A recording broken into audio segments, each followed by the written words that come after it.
Good morning. Welcome to Orange Coast Unitarian Universalist Church on Zoom. We respectfully recognize that our church property rests on a Hashimen and Tongva land. My name is Steve Morihiro, and I am your worship associate today. I am joined by Reverend Sian Wiltshire, our minister, and Beth Syverson, our director of music ministries, in welcoming you this morning. We are also joined this morning by members of the Orange Coast Choir who have recorded 3 videos for this morning's service. Reverend Judy Tomlinson, our Director of Religious Education, already held classes for the children earlier this morning, and she will offer one for our youth after the service. I would like to invite you to open the chat box, and if you haven't done so already, send out a greeting to everybody. We'll be turning the chat off during the sermon portion of the service so as not to distract, but we'll turn it back on later in the service. As Unitarian Universalists, we have many different beliefs, but we are one loving community. We are bound together not by a common set of rules or beliefs, but rather a covenant. And a covenant is simply a promise that whatever our beliefs, we accept one another and encourage each other in spiritual growth. We affirm that all life has inherent value and that all existence is interconnected. We strive for justice and compassion in our deeds and relationships, and we are committed to creating a welcoming community without regard to the traits that sometimes divide people. I want to extend a special welcome to visitors. If you are seeking a spiritual home, we hope that you will find it here. Shortly after the service ends, we will be placing everyone who remains in the Zoom breakout rooms for 20 minutes of coffee and conversation. Everyone is welcome to participate in these breakout rooms. It's a great way to get to know other people in the congregation.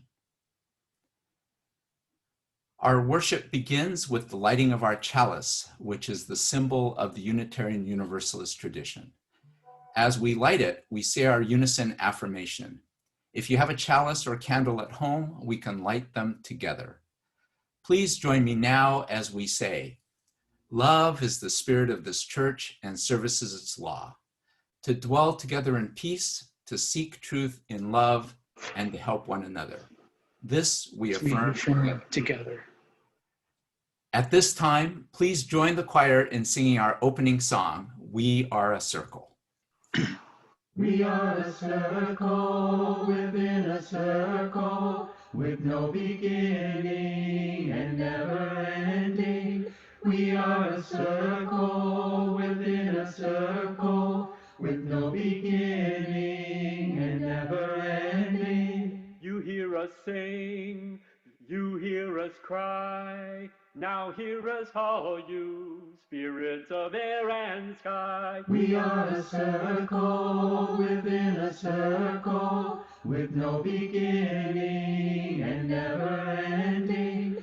We are a circle within a circle, with no beginning and never ending. Inside our hearts there grows a spark, love and desire, a burning fire. We are a circle within a circle, with no beginning and never ending. We are a circle within a circle, with no beginning and never ending. Within our blood, within our tears, there lies the altar of living water. We are a circle within a circle, with no beginning and never ending. We are a circle within a circle, with no beginning and never ending. Take our fear, take our pain, take the darkness into the earth again. We are a circle within a circle, with no beginning and never ending. We are a circle within a circle, with no beginning and never ending. The circle closes between the worlds to mark the sacred space where we come face to face. We are a circle within a circle, with no beginning and never ending. We are a circle within a circle, with no beginning and never ending, with no beginning and never ending, with no beginning and never ending. I will not die an unlived life. I will not live in fear of falling or catching fire. I choose to inhabit my days, to allow my living to open me, to make me less afraid, more accessible, to loosen my heart until it becomes a wing, a torch, a promise. I choose to risk my significance, to live so that which came to me as seed goes to the next as blossom, and that which came to me as blossom goes on as fruit.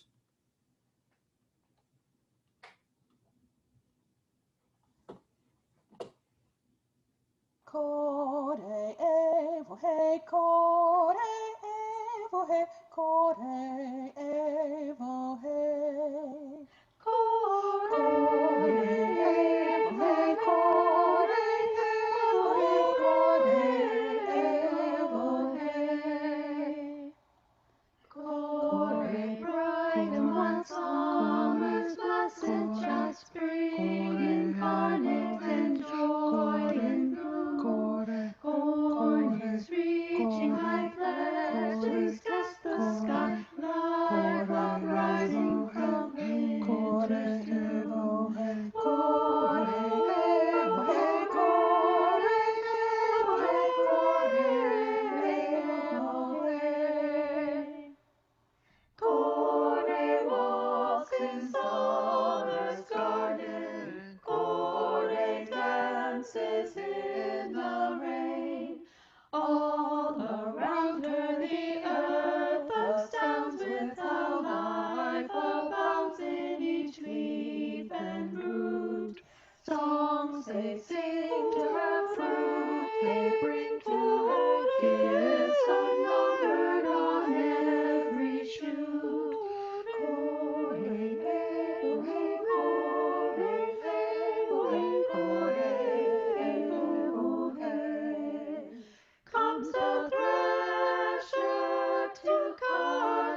Our reading today, I'm very grateful to Catherine Martin who sent me this wonderful reading. I always encourage, if you find good things out there, to go ahead and send them to me. I often have them in the back of my mind for wonderful things to share with you all. This reading is by Naomi Matlow. She wrote this: the ancient Greeks had two different words for the concept of time, chronos and kairos. The word chronos refers to measured, ticking, quantitative time. Chronos is the forward propelling time that we measure with clocks on watches and by the evolutionary phases of the moon. But time does not end there. The Greek second word for time is kairos, lesser known but no less important. Kairos is what many philosophers and mystics would refer to as deep time. This is the time we're talking about where the world seems to sort of stop entirely. It can be measured in deep exhales, or a shared laugh, or by a colorful sunset. Insert your version here. It's a qualitative time where you have the opportunity to move forward in the present untethered by any moving clock or calendar. The Franciscan friar and author Richard Rohr refers to kairos as those moments in life where you stop and say, oh my God, this is it, I get it. Or, oh, this is perfect as it can be. Or, it doesn't get any better than this. We all know those moments, don't we? They may feel few and far between, but sometimes a kairos moment in life can just feed your soul like fuel that lasts for many months. There is an element of serendipity, a feeling of seizing an opportunity in those precious moments where time stands still and everything is possible. When you find yourself in kairos time, you completely lose track of chronos time. A state of flow is activated, and it can be measured not only by experience, but in a weekly living of kairos time is epically rich in all things that cannot be measured, like community and nature and celebration. It is a gift to ourselves when we recognize these kairological moments and relish them. They are moments when something that's pulling on your psyche for years seems to finally make sense. Time when you close your eyes and the world feels smaller and more beautiful than ever. Or moments where you recognize that perhaps you're not that alone after all. So how do we cultivate more of these moments? We know we can't live in them forever, but how do we fill ourselves, not just our calendars, with moments of kairos? How do we live our lives, not chronologically, but kairologically? How do we live our lives, not just chronologically, but kairologically? I invite you all this morning into a spirit of meditation. If you'd like to scooch a little more comfortably into your chair and soften your eyes and take some deep breaths and ask yourselves, think of those times when you have lived kairologically. How can we live more kairologically?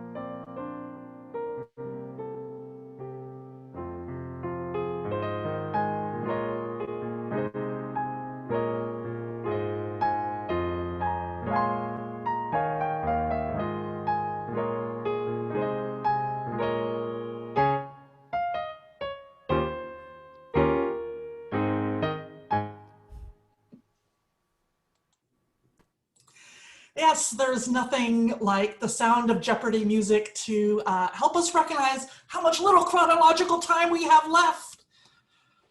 All right, and that's what I want to talk to you all about today. I want to talk about time. And I'm just going to warn you, I know that last week I kind of geeked out on you with the whole universe and how we were created and all of that. Today I'm going to geek out on you again when it comes to time. And I just want to say also that if I get any of this wrong, I take full responsibility. It's a complex subject and I'm trying to boil it down to you. It's way more complex than I want to explaining to you today, but it's really, really cool. So I hope you enjoy it as much as I have. So, all right, I am basically, in short, I am going to explain this equation to you. I'm joking. I'm not actually going to explain this equation to you, but I am going to explain why this equation is so important in our understanding of time and what it says about the nature of time. Now, as we were listening to Corey Avohe this morning and thinking about ancient cultures, we tend to think of them as kind of either simplistic and they have this wonderful homespun wisdom, or maybe they were just completely ignorant because they didn't have the scientific knowledge that we have. But it is really interesting. It's fascinating that almost all ancient cultures come up with similar ways of understanding time. For example, the Incan, the Mayan, the Hopi, and other Native American tribes, the Babylonians, the ancient Greeks, the Hindus, Buddhism, Jainism, all of them have this concept of a wheel of time, right? They regard it as cyclical, in other words. And they came up with elaborate stories to explain the cyclical nature of time, like the story of Kore, right? And most of us know Kore as Persephone, right? That story where each year in Greek myth, she has to go to Hades in the underworld and her mother Demeter, the goddess of the earth, mourns. And that's why we have seasons, right? That was their way of explaining the cycle that happens. Well, many of us are familiar with, this wheel of the year, the pagan wheel, Celtic pagan. The science they had back in that day in the ancient time, right? They just noticed, well, the sun's returning, right? And the seasons keep going round and round. And they came up with all sorts of different things like the story of Kore and of course like ideas like reincarnation, that time was cyclical. But more importantly, ancient cultures believed that you could recreate time of the past and influence the future because it was circular. And rituals in particular recreated a link to the past so they could speak to the ancestors, right? Or they influenced our understanding of the future. So they had divination, right? So remember, think of all the different rituals and rites of these ancient peoples. Because they thought it was circular, they could do this. We tend to think of this as rather quaint these days and, not a lot of scientific truth to that, maybe. But as we will see, one of the things that happened though in the ancient world was the Judeo-Christian religion changed our concept of time because it saw time not as circular, but as linear, as having a beginning, right? The creation of the world, and the end, or the end times. And then Jesus was even referred to as the Alpha and the Omega, the beginning and the end. And in fact, the big problem that Christianity had with paganism was that paganism had it claimed that it could define the future or speak to the dead. It threatened their idea of linear time, right? That was only something God could do. It could move backward and forward in time, if that. Certainly no, we can't. And this concept of linear time has taken over our understanding in the modern age of time. Even the Big Bang pretty much influences our concept of time, right? It's linear. There was a Big Bang, and I think there's a big crunch at some point that everything will just kind of all die out billions and billions of years in the future. Now, science has done amazing things. It's done a lot over the ages to debunk superstitions, right? And assumptions that ancient peoples made, right? Like we no longer believe that the earth is flat, that we're no longer the center of the universe. The Bible isn't flawless. All of these things we've learned that science has changed the way that we see the world. And part of the job of science is to question our basic assumptions, for better or worse, whether we like it or not. And many of the early scientists like Newton and Galileo, they used clocks, very accurate ones, to measure time. We found amazing truths out of that. And as you know anything about the history of science, that didn't go over very well with those in power. We often don't like our assumptions to be challenged.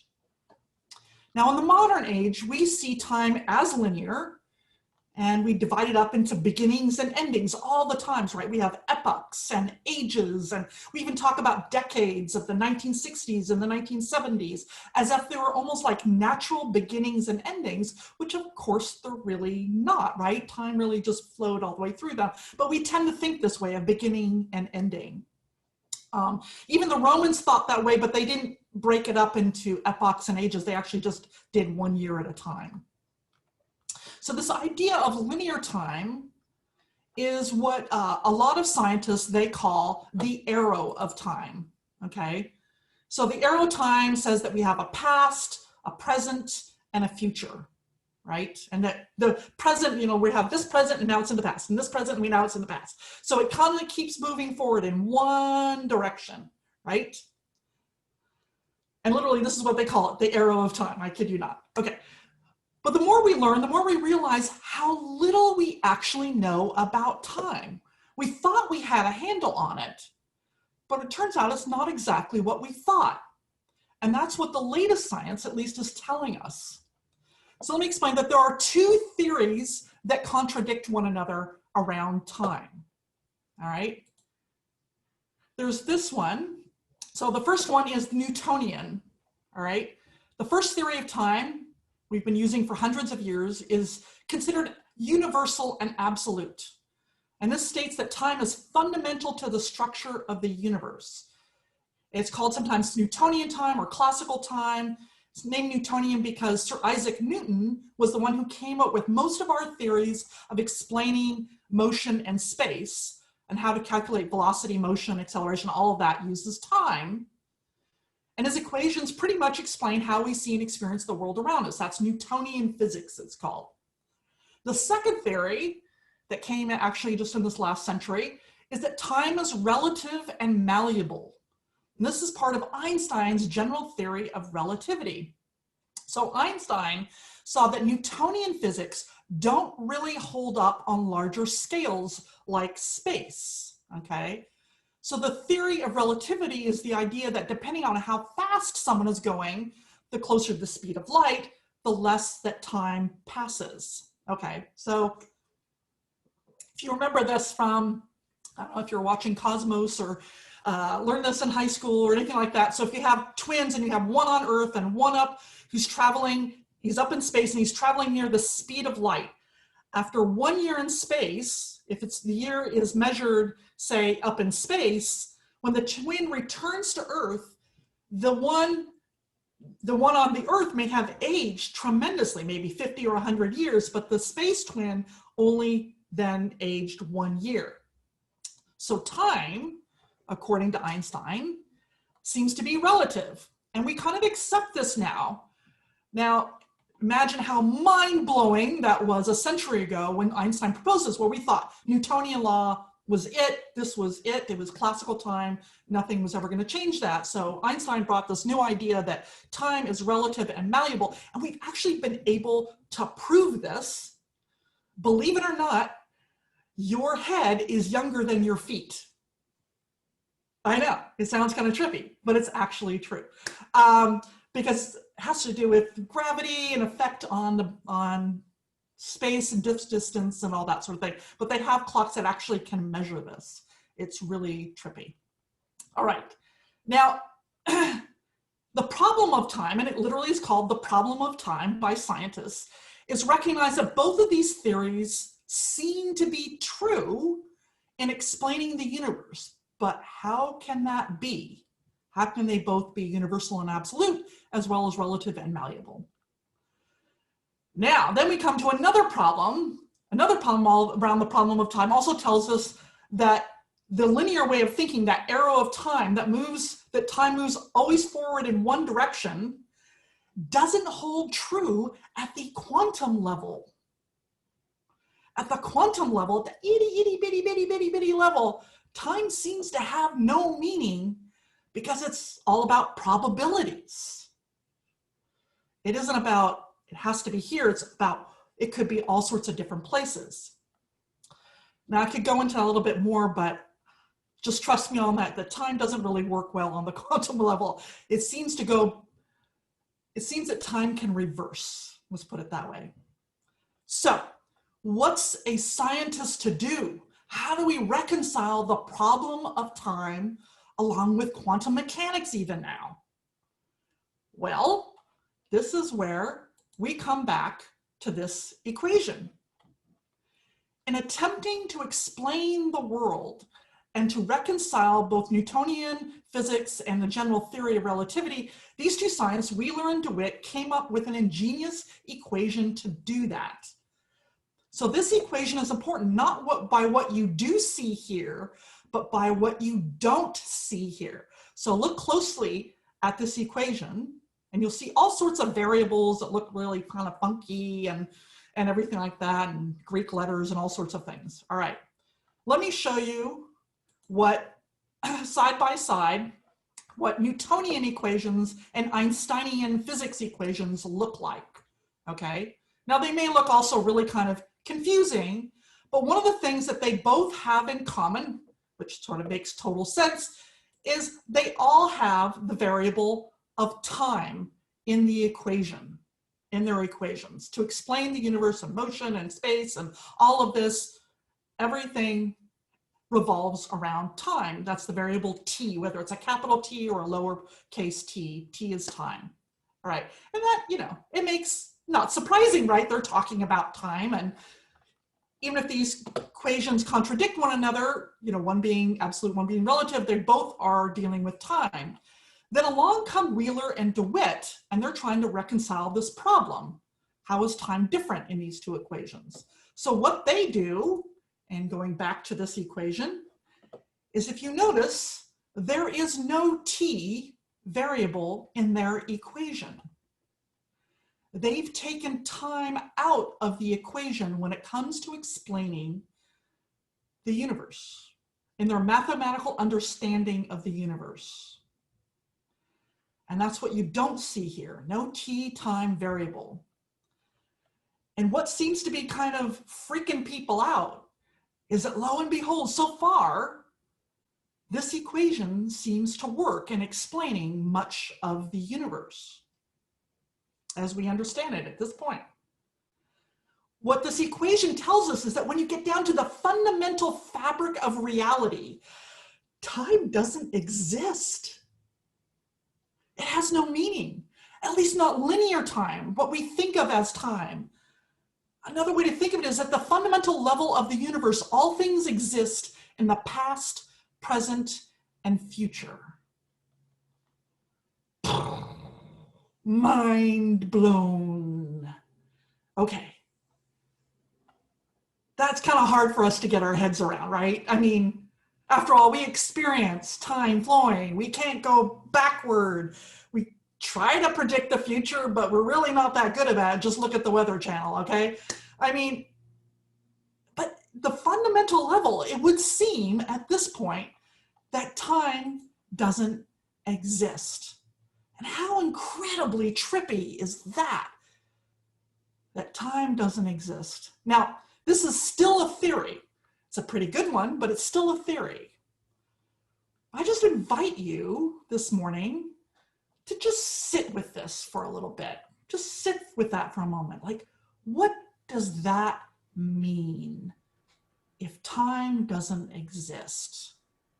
At least not as we know it, not as linear. Maybe those ancients were onto something intuitively about circular time. If time is relative and absolute, but not fundamental to reality, can time be played with? Is that why we experience chirological time or chronological time?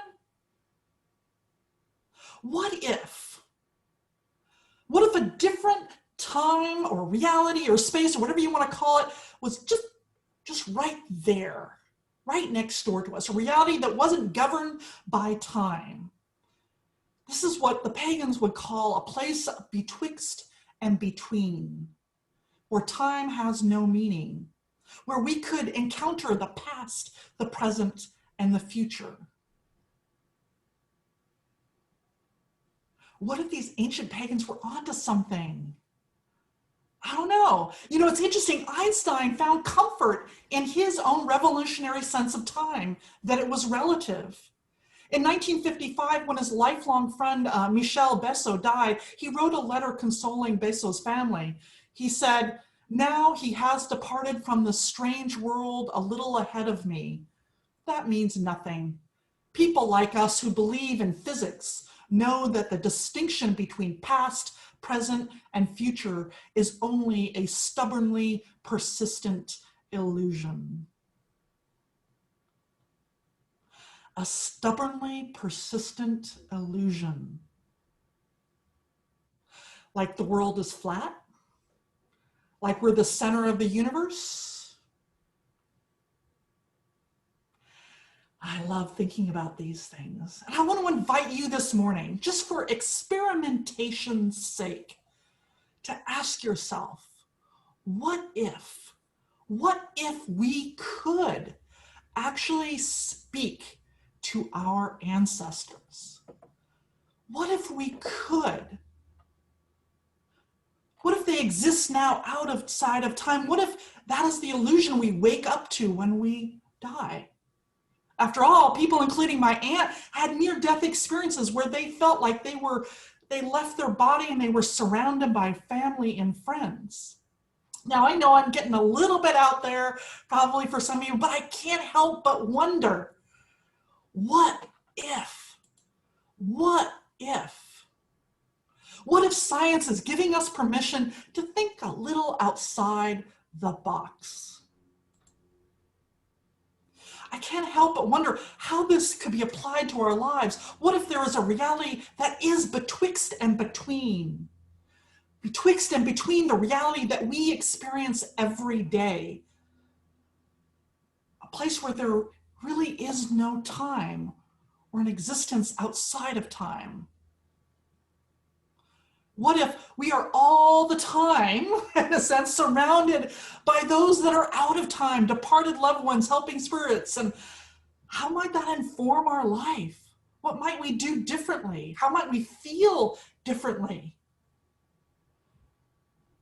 So let's do a little experiment this morning.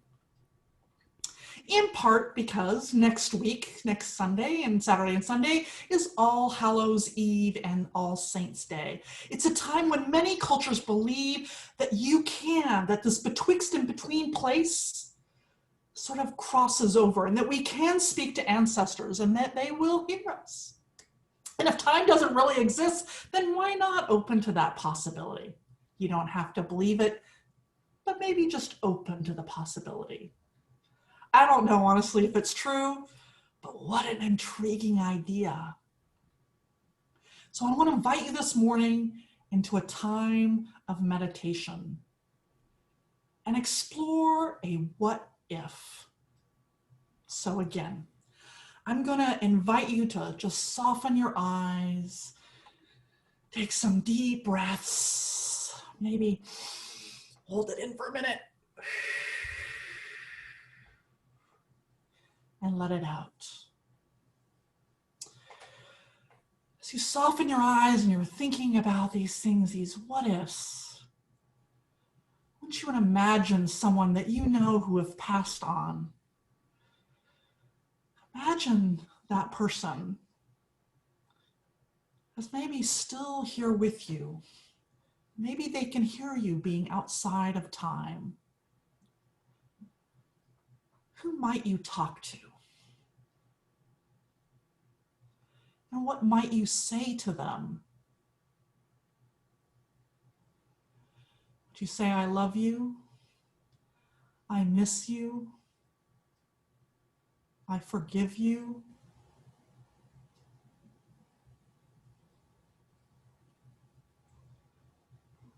Maybe you just want to update them on how the family's doing, how you're doing.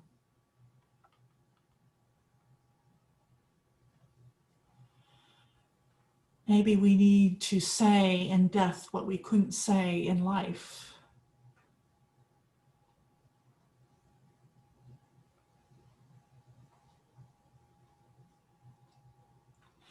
As you sit with this, what you might say, I invite you to consider that perhaps if time really isn't fundamental to the nature of the universe, perhaps they can hear you in some shape or form.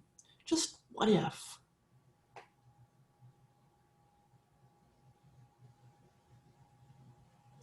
And when you're ready, when you've said what you need to say, you're welcome to join Beth in singing.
All right, I get that today was a little bit out there, but you know, I'm a philosopher more than I am a scientist. So I love how one person put it, said that science offers up truth, but they aren't as concerned if those truths don't make a lot of sense for us in a practical life. They just offer up the truths.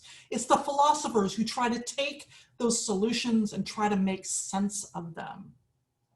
Now, I do believe that science will someday explain everything. I think it's kind of arrogant to assume we know everything now. So for example, we know a lot about creation, but we don't know why the Big Bang happened. We know that something makes up about who we are as alive, but we don't understand what alive means, nor really what death is. We're still exploring what the brain does and how it works. And the more we know, the more our assumptions get thrown to the wind. It's kind of unnerving, but it's also really fascinating. And like scientists, I love upending assumptions and just keep asking, what if? What if? What if this universe is a circle within a circle with no beginning and never ending? What if? You know, it's easy for us to laugh at the ancient world and their quaint and simple way of seeing it. But just given observation, they knew a lot. And we can look at Newton and Galileo, two giants of the scientific world, and say, hey, they didn't know everything, some of which they thought was wrong, and yet they carried us so far into the future, into this present day. And how might our descendants think of us another 400 years into the future? Are they going to be kind of laughing at us, hopefully kindly? Things like, can you believe they used to think that we were independent of one another? They thought their resources were infinite. What was that about? Can you imagine that they used to have 200 different countries instead of one human race? Can you believe they thought eating processed foods may make them thin and healthy? That maybe love was just an emotion and not a creative force? What assumptions do we have now that, given time, may blow our minds? But here's the thing, there's one truth that so far has never been disputed throughout all of history, at least that I can find, and no scientist has ever tried to claim otherwise. It's a basic assumption of our universe, our world at any rate, as human beings. And it may be a fundamental part of the universe, more important than even time or space. This is love, the creative force that binds us all together. In fact, it's love that seems to transcend time. We love even when someone dies. We love, sometimes time seems to just stop. Love, whether it's experienced as creation or as a relationship, gives us a quality of time, not just a quantitative time. It gives us kairos, not just chronos. So when you're thinking about where and how you are spending your time this next week, think about who you are spending time with. And may you learn to live in love in kairos time. Let us sing.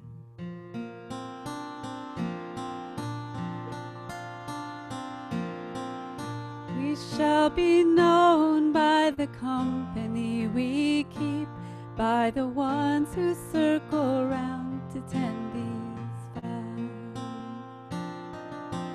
We shall be known by the ones who sow and reap the seeds of change alive from deep within the earth. It is time now, it is time now that we thrive. It is time we lead ourselves into the well. It is time now, and what a time to be alive. In this great turning we shall learn to lead in love. In this great turning we shall learn to lead in love. Let's sing it one more time. We shall be known by the company we keep, by the ones who circle around to tend these fires. We shall be known by the ones who sow and reap the seeds of change alive from deep within the earth. It is time now, it is time now that we thrive. It is time we lead ourselves into the well. It is time now, and what a time to be alive. In this great turning we shall learn to lead in love. In this great turning we shall learn to lead in love.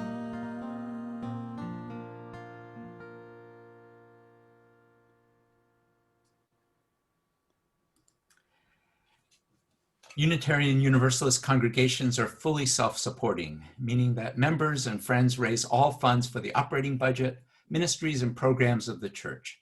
We are ever grateful for your gifts of time, treasure, and talent. OCUUC amplifies that spirit of generosity by sharing one half of the plate we receive with an organization that shares our values. Throughout the month of October, we have been supporting Laura's House. In addition to the information about this organization on the screen, I wanted to add that the inception of Laura's House was inspired by a true story about a woman called Laura, who was a victim of domestic violence.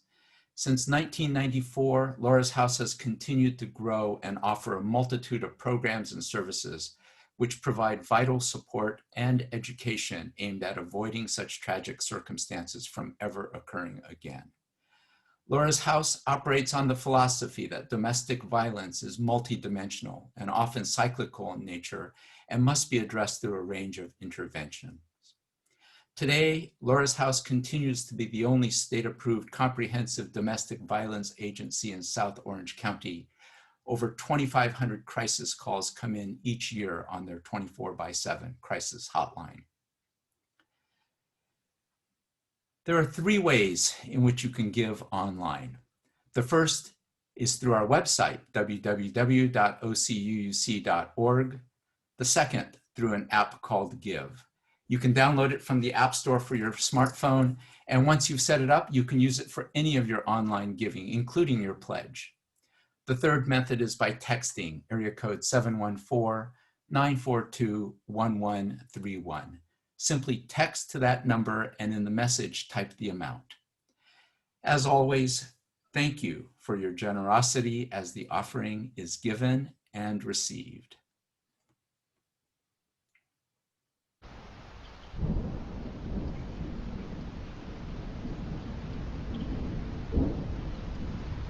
When we are gone, they will remain. Wind and rock, fire and rain, they will remain when we return. The wind will blow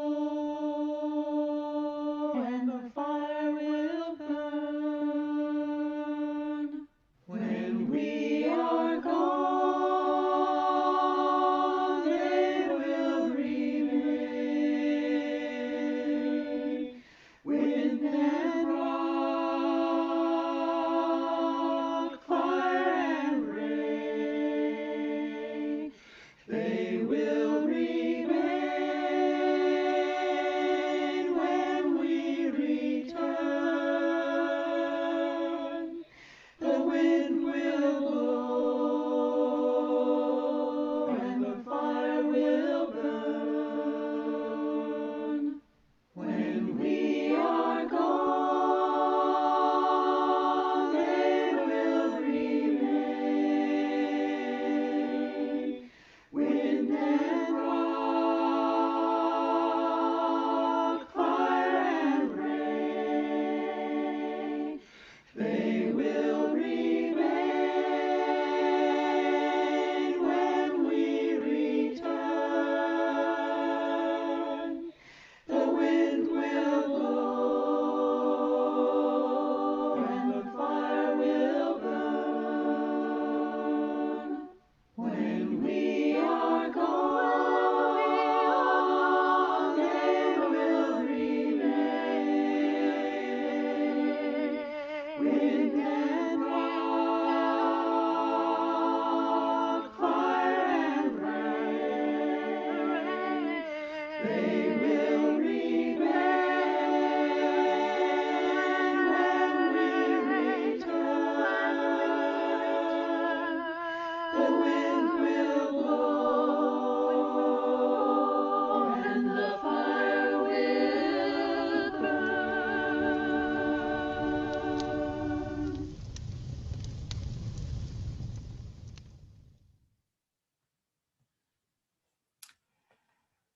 Please join in singing We Gather Together, a song that puts our intentions into words and expresses our gratitude for the many gifts we share.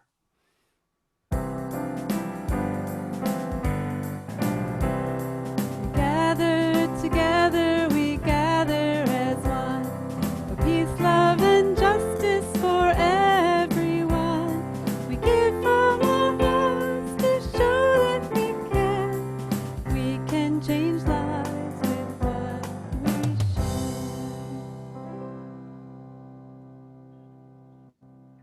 Well, we spent some time this morning, and now it's your time to honor important events and people in your lives.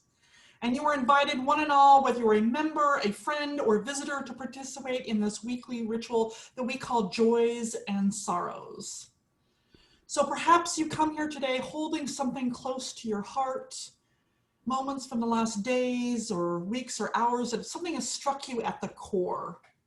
If you'd like to honor such a profound joy or sorrow, you are invited to do so. And you can do this by lighting a candle at home. It's a wonderful way to honor what you hold in your heart. But if you'd like to share your joy or sorrow with the congregation, you can also do so by writing it in the chat. So let's take a few moments in contemplation as Beth plays some music, and then I'll begin reading joys and sorrows out loud. And please forgive me if I miss a joy or a sorrow, and you can help me not to miss any by waiting to type comments to express joy or sorrow until we're finished. Thank you.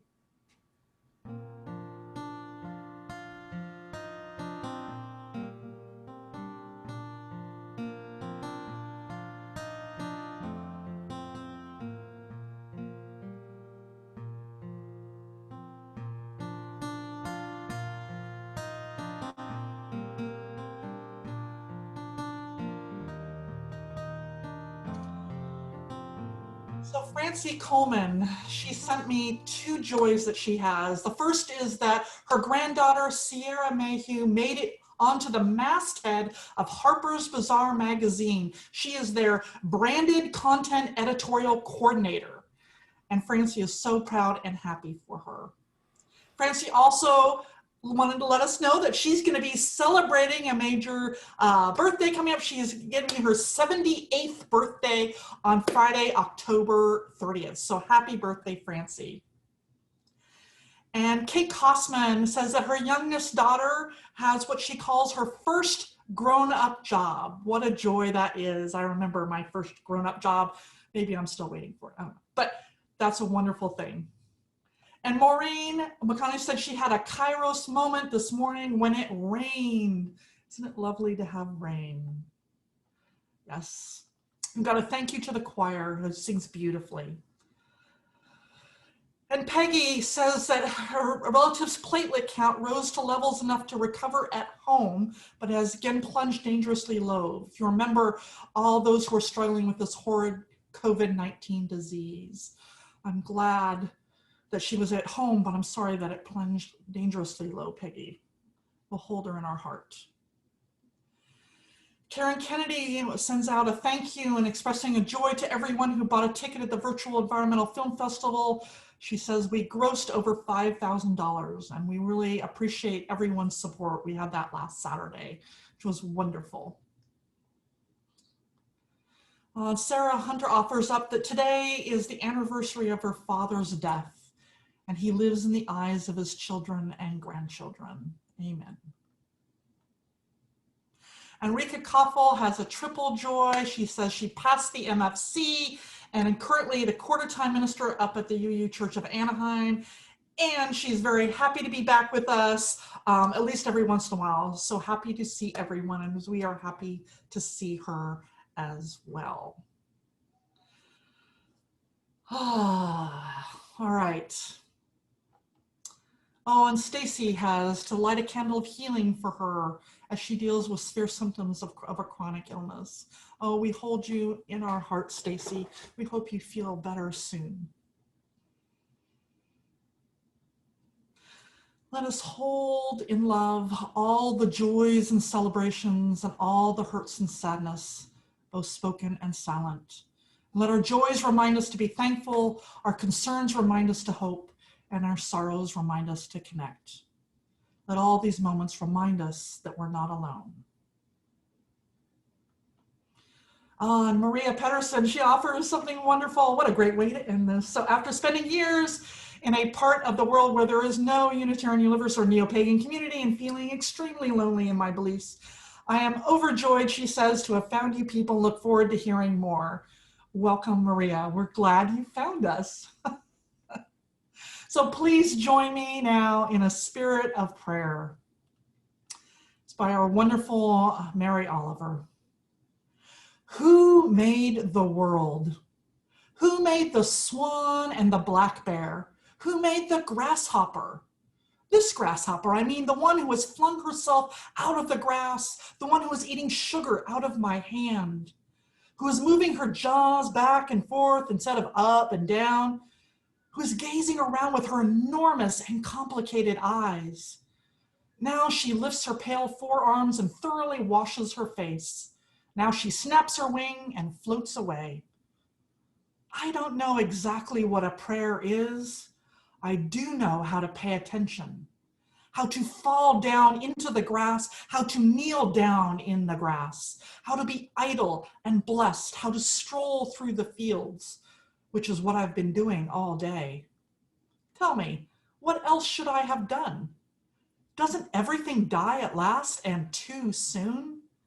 Tell me, what is it you plan to do with your one wild and precious life? Amen.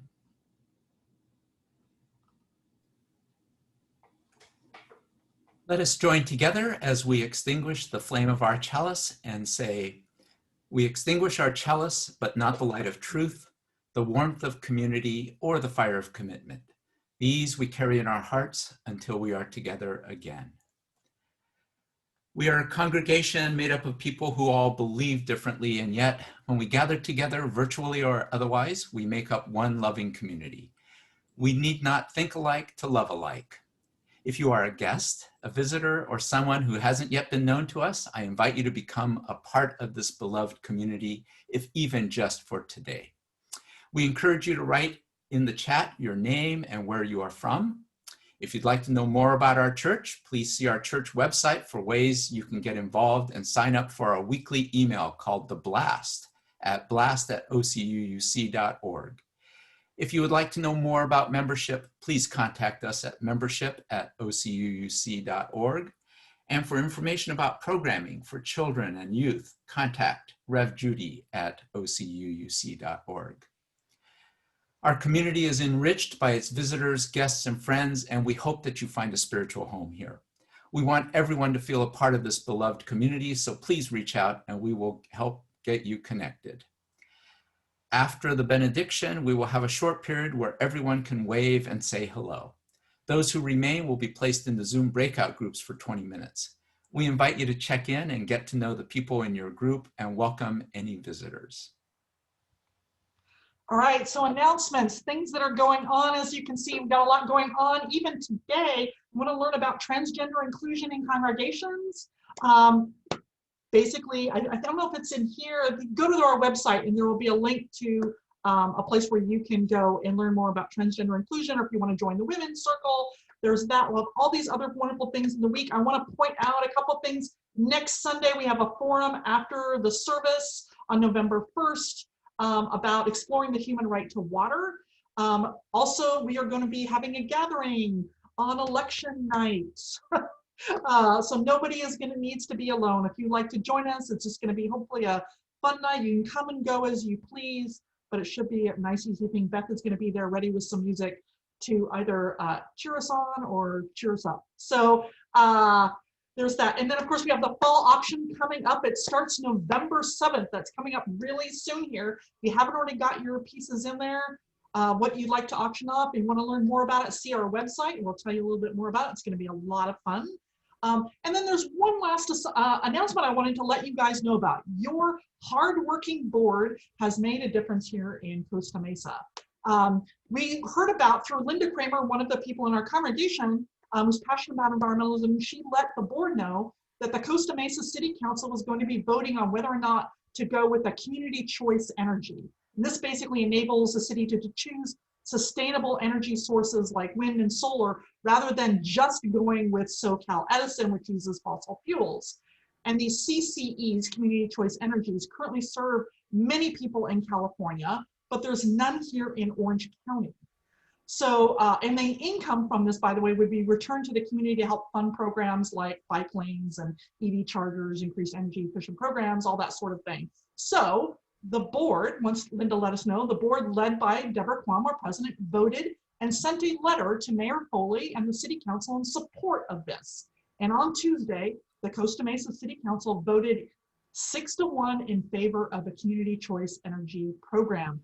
And we were told that our response helped change the tide. So yay, this is how we can make a difference in the world. So I'm really proud of the board and everything. And if you know of something you think that we should be having a voice out there, please let us know. Letters do count.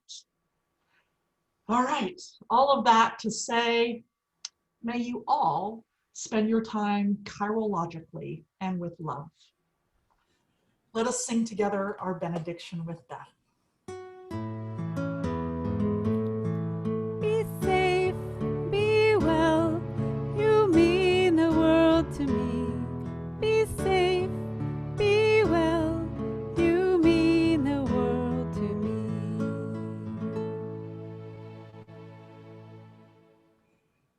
This service is over. Let our service continue.